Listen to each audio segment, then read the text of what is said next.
Bonjour à tous, alors aujourd'hui on va se faire une petite recette de macarons. On va faire une technique qui va être assez simple parce qu'on a plusieurs techniques dans les macarons pour les faire. On va utiliser aujourd'hui une technique de meringue française. Normalement l'original c'est la meringue italienne. On l'utilisera dans une prochaine vidéo. On va commencer par la meringue française pour habituer à faire du macaron et progresser facilement. Du coup on va utiliser des blancs, du sucre. Donc là on a 160 g de poudre d'amande, 160 g de sucre glace. La poudre d'amande qu'on vous vend dans le commerce, elle est assez granuleuse, elle n'est pas très fine, même si vous dit sur le paquet poudre d'amande fine, sachez qu'il la faut encore beaucoup plus fine pour faire des beaux macarons. C'est ce qui vous donne en fait une coque lisse au-dessus. Si vous n'avez pas de la poudre d'amande qui soit assez fine, vous allez avoir des petits grains sur le dessus de votre coque et c'est ça qui va un peu gâcher le macaron, c'est dommage. Donc du coup, on va utiliser notre beaucoup pour mixer les deux en même temps. Ça va bien mélanger nos poudres et on va pouvoir avoir quelque chose de très fin et super à travailler. Donc là, je vais faire monter mes blancs avec la moitié de mon sucre et je vais pouvoir rajouter l'autre moitié une fois que ça aura commencé à bien monter pour serrer mes blancs.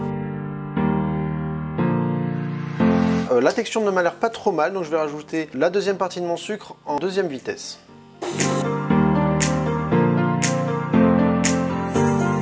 Voilà, donc nos blancs et sucre sont bien montés, on va pouvoir l'utiliser avec notre poudre.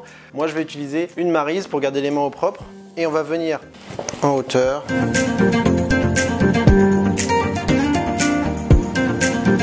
C'est pas tellement pratique avec la caméra, mais j'essaie de faire des mouvements que vous puissiez voir. Vraiment soulever la masse et incorporer tout doucement nos poudres à nos blancs. Bien récupérer dans le fond pour vraiment aller. Vous voyez, j'ai un peu de poudre au fond qui s'y est mise. Donc vraiment que tout soit bien homogène. Pouvoir mettre encore une petite partie.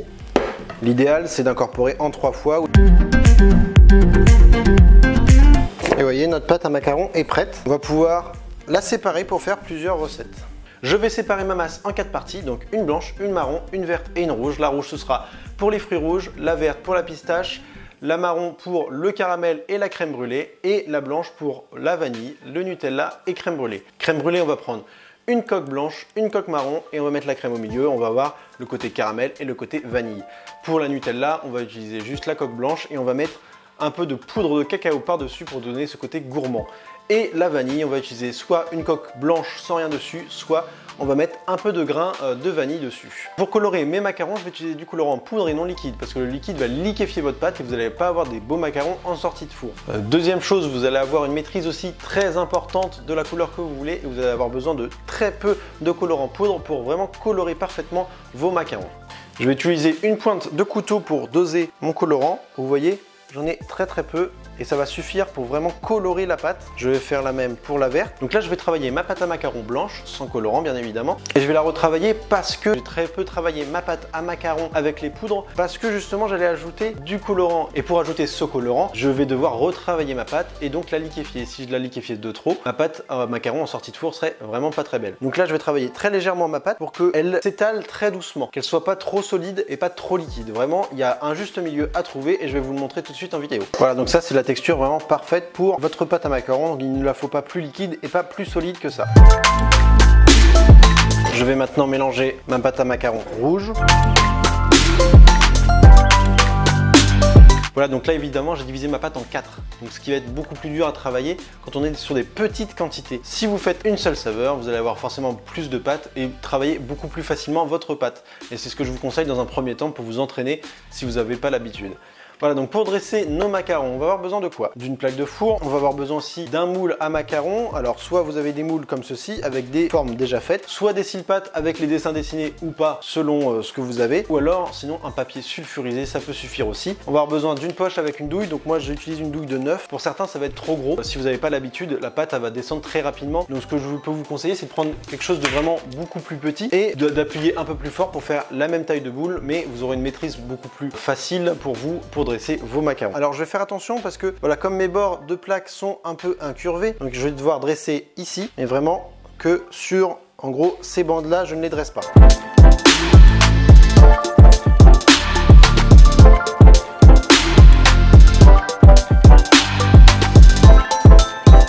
Et après avoir fini une plaque, je vais faire bien attention à prendre aussi mon moule et je vais taper ma plaque contre mon plan de travail pour vraiment aplatir au maximum ma pâte à macarons et qu'elle fasse vraiment la taille de mon alvéole.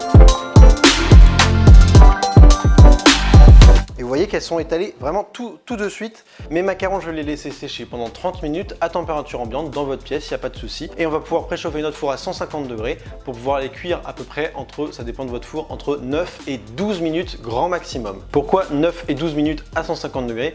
Parce que si vous les cuisez plus fort, ça va forcément être beaucoup plus sec. Et ce qu'on veut d'un macaron, c'est une coque externe qui soit croquante mais fondante à l'intérieur. Et c'est ça le secret du macaron. Donc une température 150 degrés, celle-là ne bouge pas. Par contre, la durée va vraiment varier selon votre four. Donc il faut vraiment faire attention. Si vous ne savez pas encore quel est réellement votre temps de cuisson, vous pouvez miser sur du 10 à 11 minutes grand maximum et varier selon votre prochaine fournée. Donc là, je vais faire une deuxième fournée de pâte à macarons, cette fois-ci avec un Silpat pour vous montrer un peu la différence que vous aurez en fin de cuisson et en dressage.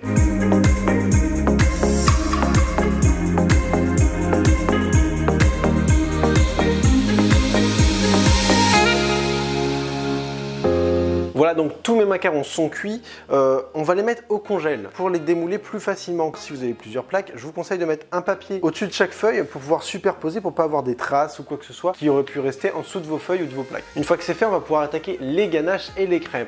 Alors la crème caramel beurre salé, je vous mets la recette en lien ici parce que j'ai déjà fait une vidéo dessus, donc on va pas y revenir. Je vous conseille d'aller sur la vidéo pour refaire le caramel et on va suivre les étapes suivantes. On va garnir nos macarons demain. Pourquoi on va les garnir demain? Parce que la ganache qu'on va obtenir, il faut la laisser 12 à 24 heures dans votre frigo pour bien que les saveurs s'imprègnent dans votre crème et qu'elles se diffusent bien. Les saveurs vont vraiment se prononcer dans le temps.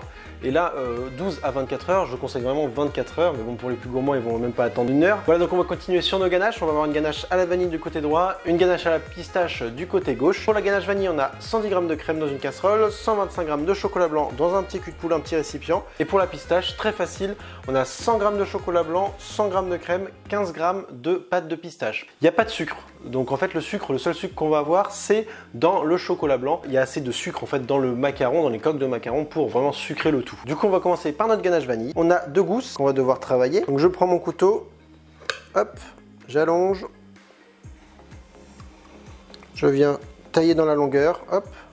Je prends ma lame entre les deux et vraiment je racle tous les grains de vanille. Et je viens de les déposer dans ma casserole. On racle plusieurs fois si vous n'avez pas tout récupéré. Vous voyez que j'en récupère encore. Notre vanille est prête, on met tout à l'intérieur. On va faire chauffer ça. Une fois que notre crème avec notre vanille bout, on va laisser de côté, bien filmer.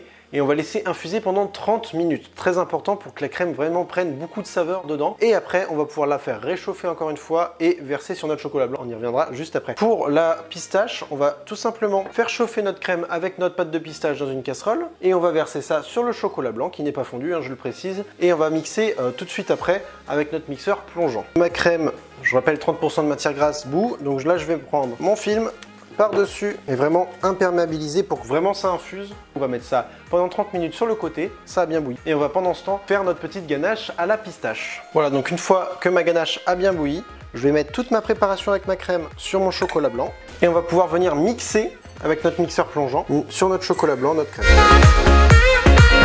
Si vous n'avez pas de mixeur plongeant, vous pouvez aussi faire au mixeur, au robot mixeur. Il faut faire attention juste que le chocolat blanc soit bien incorporé à la crème, c'est pour ça qu'on utilise un mixeur. Et notre préparation est beaucoup plus lisse, beaucoup plus homogène et toutes les particules de saveur sont vraiment dans toute la crème. Voilà, ça fait 30 minutes, j'ai enlevé mon film, je vais pouvoir remettre ma crème à bouillir et le verser sur le chocolat blanc, comme pour la pistache. Du coup, je vais continuer sur ma ganache fruits rouges. Donc du coup, ma ganache fruits rouges, je vais avoir besoin de 110 g de purée de fruits rouges. Pour la faire, je vais prendre 130 g de fruits rouges, congelés ou pas, selon vos choix. Je vais la mixer, je vais la tamiser pour enlever tous les pépins, peser ce qui me reste. On va ajouter 10 g de sucre et on va bien mélanger tout ça au fouet et on va faire chauffer ça. Voilà, donc une fois que j'ai terminé de tamiser et de sucrer ma préparation, je vais pouvoir tout mettre dans ma petite casserole pour faire bouillir. Et une fois bouillie, on va la faire réduire légèrement. Qu'est-ce que c'est que réduire? C'est amener une consistance à un liquide, c'est-à-dire enlever de l'eau à un liquide pour la donner la consistance voulue. Donc là, on va enlever un petit peu d'eau pour que ça reste quand même compact, parce que sinon votre crème va être trop liquide et quand vous allez mettre votre macaron droit, bah forcément la crème elle va... Et puis la texture en bouche va pas être top top. Donc là, je vais mettre tout ça à chauffer, bouillir et vraiment réduire pour avoir une texture que je vous montrerai de toute façon en vidéo. Donc là, je l'ai fait réduire, je vous montre la texture. Elle est un peu sirupeuse, un peu épaisse. Je vais verser tout ça sur mon chocolat blanc et je vais pouvoir mixer. Après le mixage, j'ai une texture assez épaisse. Et avec le refroidissement, le chocolat va durcir et on va avoir une texture vraiment onctueuse de notre crémeux. Voilà, donc on va commencer par nos macarons Nutella. Donc je viens tout juste de sortir mes macarons du congèle et vous voyez, j'ai juste à tirer et ça vient tout seul, vraiment. Je vais pouvoir attaquer le garnissage. Donc pour garnir, moi je vais utiliser le Nutella pur. Vous pouvez aussi mettre de la crème montée pour alléger le côté Nutella. Alors bien sûr, j'ai pris du Nutella, mais vous pouvez utiliser d'autres marques, il n'y a pas de souci.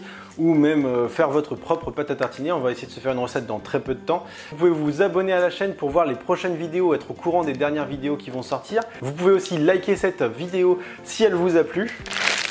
Et on va continuer sur nos petits macarons. Je le prends. Et alors, soit il y a deux techniques. Je viens faire le tour de mon macaron d'abord. Et je finis par le centre. Et donc je vais refermer mon macaron avec ma deuxième. Et voilà, on a un macaron au Nutella.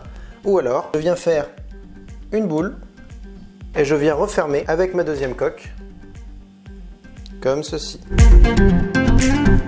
Voilà, donc là, je prends mon caramel et je vais faire la même chose que pour mon Nutella. Une boule sur chaque macaron.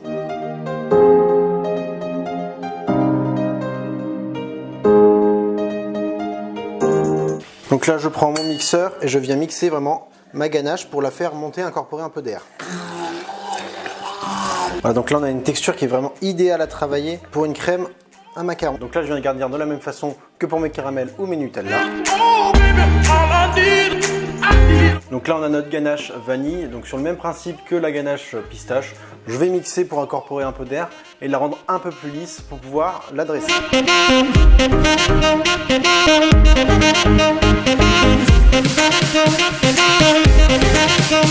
Pour le macaron crème brûlée, on va utiliser la même ganache que pour le macaron vanille, mais du coup on va utiliser un petit caramel croquant au milieu de notre macaron, et pour ce faire on va avoir besoin de 20 g de sucre, 20 g de glucose, 20 g de beurre. On va faire un caramel avec notre sucre et notre glucose mis dans une casserole, un petit caramel blond, et on va amener le beurre après bien mélanger pour que le beurre s'incorpore très bien à la préparation, et on va l'étaler sur une feuille. On va voir ça tout de suite.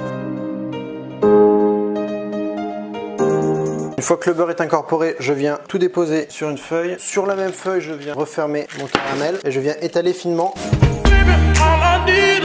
Et ça refroidit instantanément, ça devient très dur. Papier sulfurisé, mes macarons sont pas hyper nets, hyper beaux, hyper ronds. Donc je sais pas si on le voit bien, mais le papier sulfurisé en rouleau, ça va former des petites bosses. Et votre pâte à macarons, vu qu'elle est liquide, du coup elle va s'imprégner des formes des bosses qu'il y a sur votre papier sulfurisé et ne va pas être forcément très ronde. Ça va dépendre. Là on va avoir quelque chose qui est très rond, mais là on va avoir des choses qui sont difformes.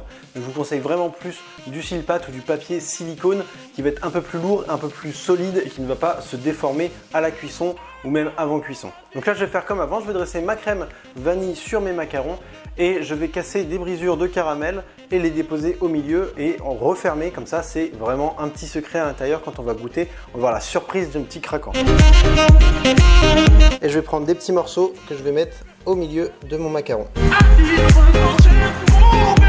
Voilà, donc forcément du caramel il vous en reste et ça c'est pas grave, vous pouvez le mettre dans un petit récipient hermétique, dans une boîte, pas au frigo, au sec. Vous laissez ça et vous pouvez le réutiliser quand vous voulez sur vos desserts, dans vos macarons pour plus tard. Ça se garde à peu près 2 à 3 semaines grand maximum. Voilà, donc là on va attaquer les macarons fruits rouges. Donc j'ai ma ganache dans ma poche. On a donc fini nos macarons. J'espère que cette vidéo vous aura plu. Vous n'avez plus d'excuses pour ne pas en faire chez vous. Vous pouvez laisser un j'aime sur la vidéo si vous voulez plus de vidéos. Vous abonner pour être au courant des dernières sorties de vidéos. Et on se retrouve à la prochaine.